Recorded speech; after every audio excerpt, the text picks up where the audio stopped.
welcome back to my YouTube channel. This is Ryan Ponce. In this video, I'm going to teach you how to automatically consolidate data from multiple Excel files. So I have here the list of the file names, and these files are located in this folder. Each of the files has a one-liner data, and what I want to do is to copy this into my main workbook,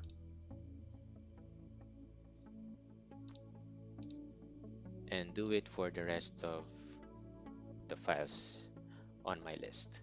Now, I don't want to do that manually because it's gonna take some time, especially if I'm gonna deal with, let's say, more than 20 files. So this is just my example. So I have created a simple table wherein you're gonna put the path and the file name of your files. So the path would have been this on where you have saved your files. So if in case you have files saved in a different folder, then you just make the changes accordingly. Now, with the help of the do while loop of VBA, we're going to create a macro code to automatically consolidate this, and the job will be done in just a few seconds. So let me delete this first.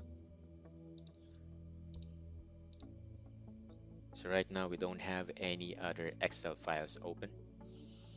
I'm going to go to Developer tab, Visual Basic, and create a new module. So my sub procedure is consolidate. All right. So in this code, you're going to learn how to open a file. You're going to learn how to perform the do while loop. So in opening a file, the basic code would have been workbooks.open, and then here's the guide. But in short, I'm gonna show you how the code should be put. So we'll need the path plus the file name, and you have to include the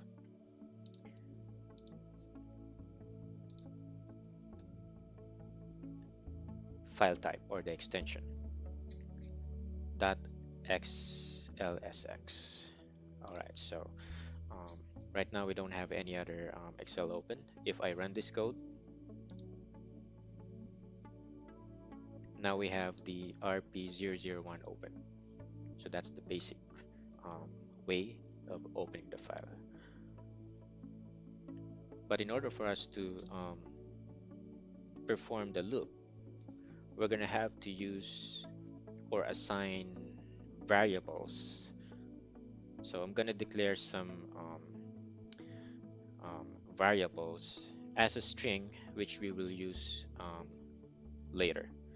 If you're curious about declaring variables, just make sure you subscribe to my channel, and I'll be creating a video all about variables and declaring variables, whether you could declare a variable into a text, date, um, or numbers. So let me start all over. I'm gonna declare the path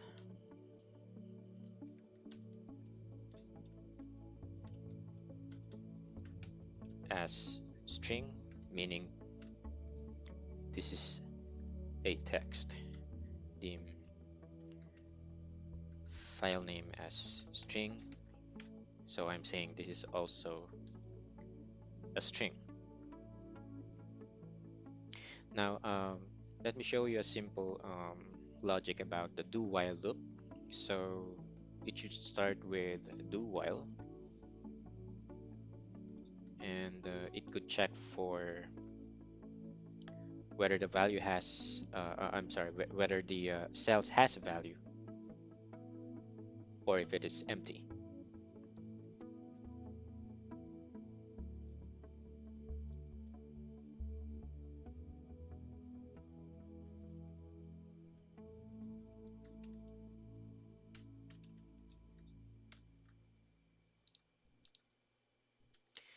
So set aside this portion of the code and just focus on the do while and then the loop.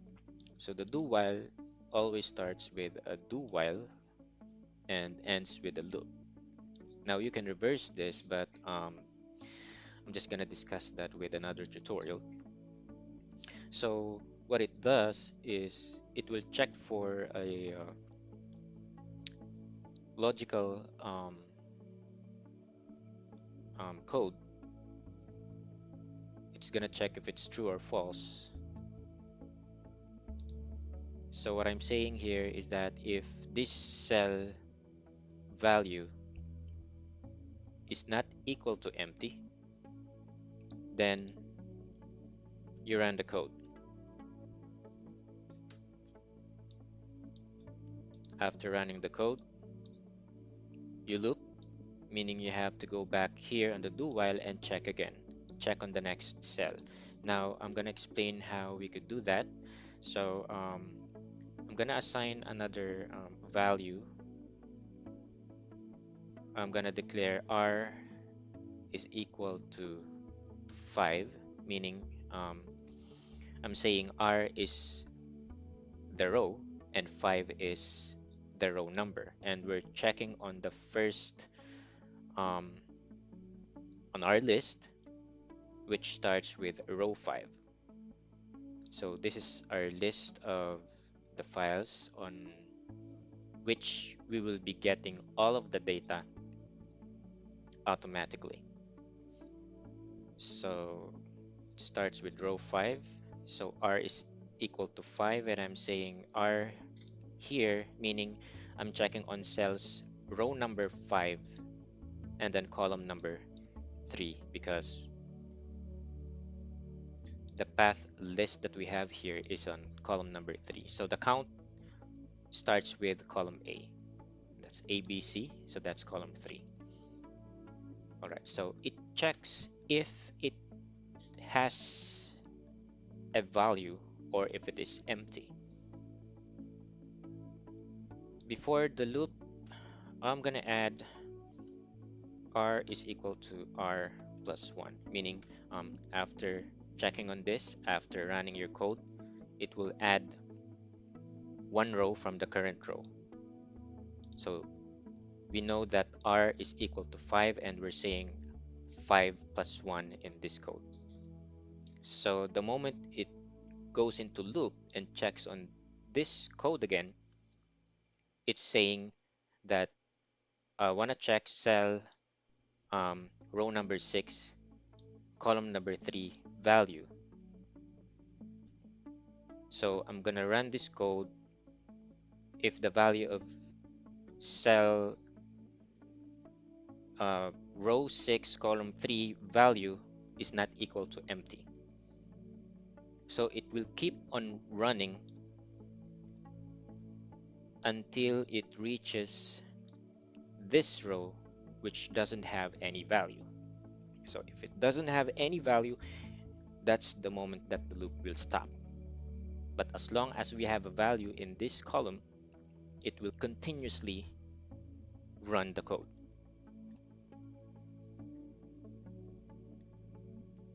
So here, since we're checking on this, I'm gonna add the path, which is this one. I'm saying path is equal to whichever is the value of cells R3. Same goes with the file or file name.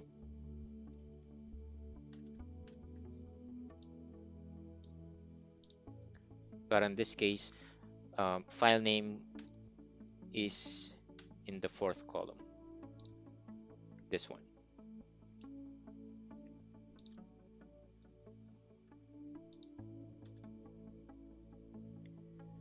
After checking on the value of this, I'm gonna go ahead and open the workbook.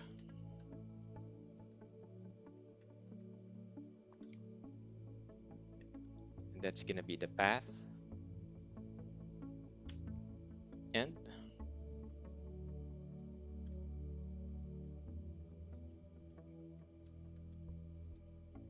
file name.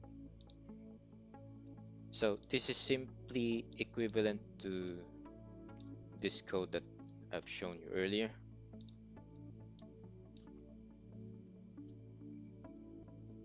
I'm gonna add a backslash and then the file name. So this code is equivalent to this one. All right.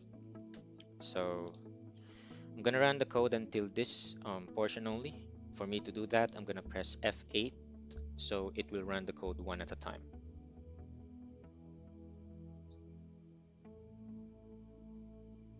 Stop, and RP001 has been opened. All right, so I'm gonna close this for the meantime. Now that we can open the file, our next step is to copy the data.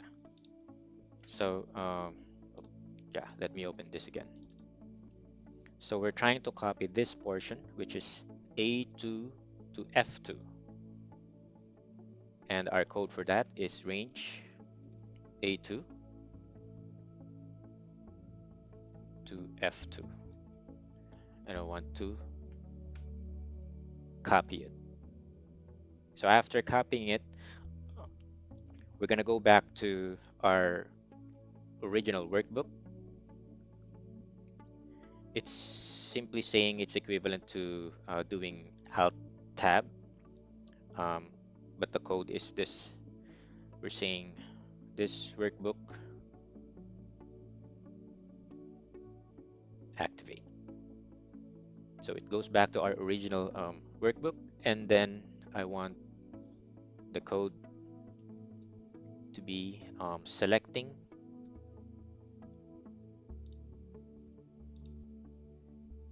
this tab, raw data,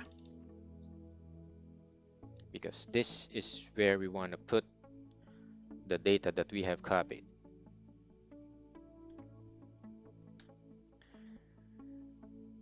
So after going to that tab,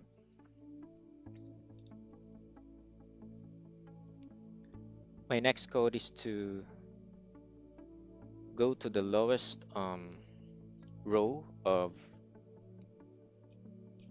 column A, and that is here, this cell number.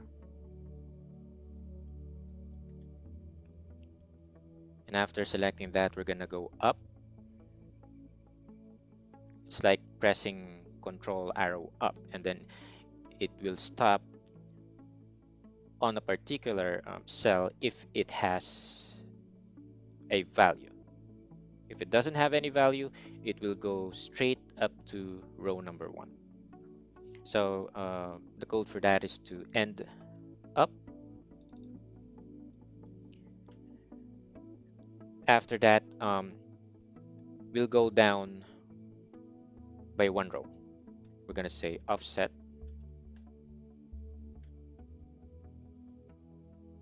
by 1 row down.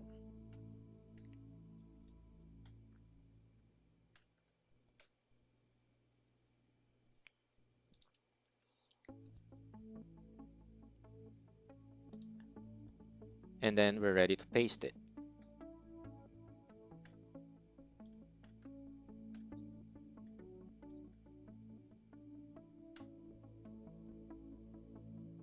So I'm gonna close this for the meantime and run the code one at a time until this portion.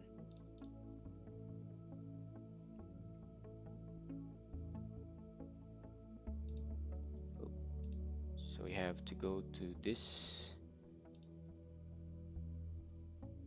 tab and run the code.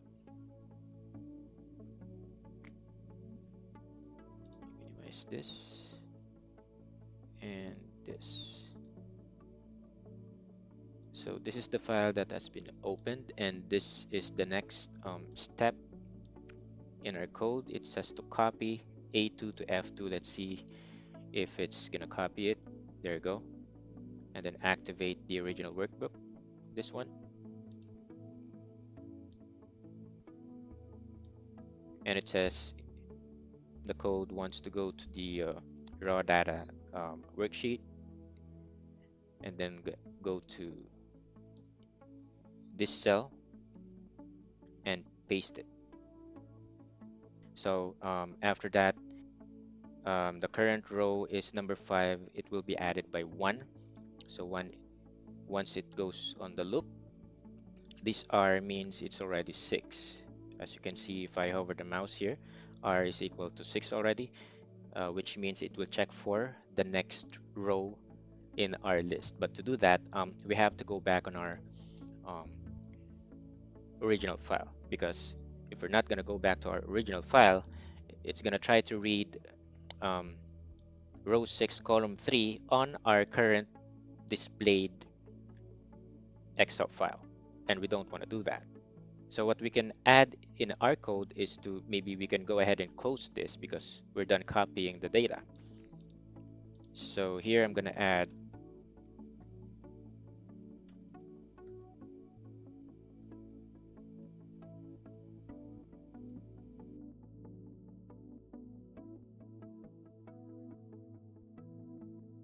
the current file name that's been opened, dot close. And we also want to go back to our controls worksheet.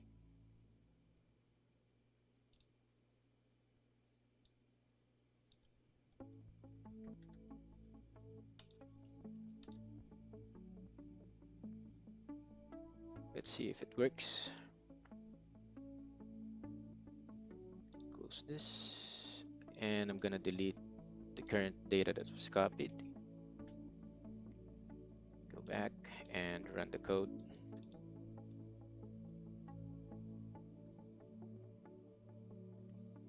This is the opened file.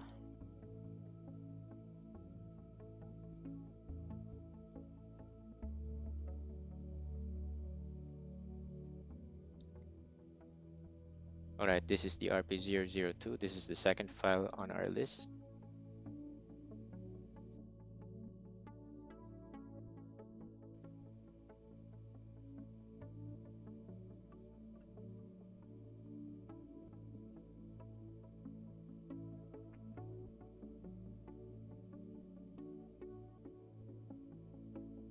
All right, so let me go ahead and stop this and run it just in one click. I'm gonna close this.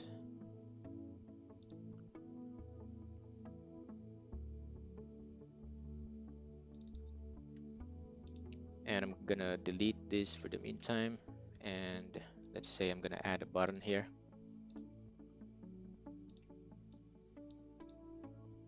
Let's say start.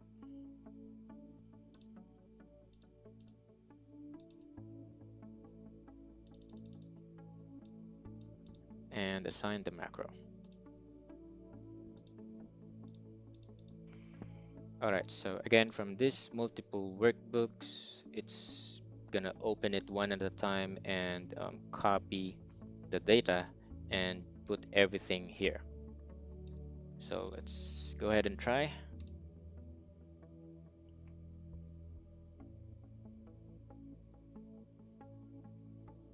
And we'll check. There you go. So guys, thanks a lot for watching. I hope you have enjoyed this video.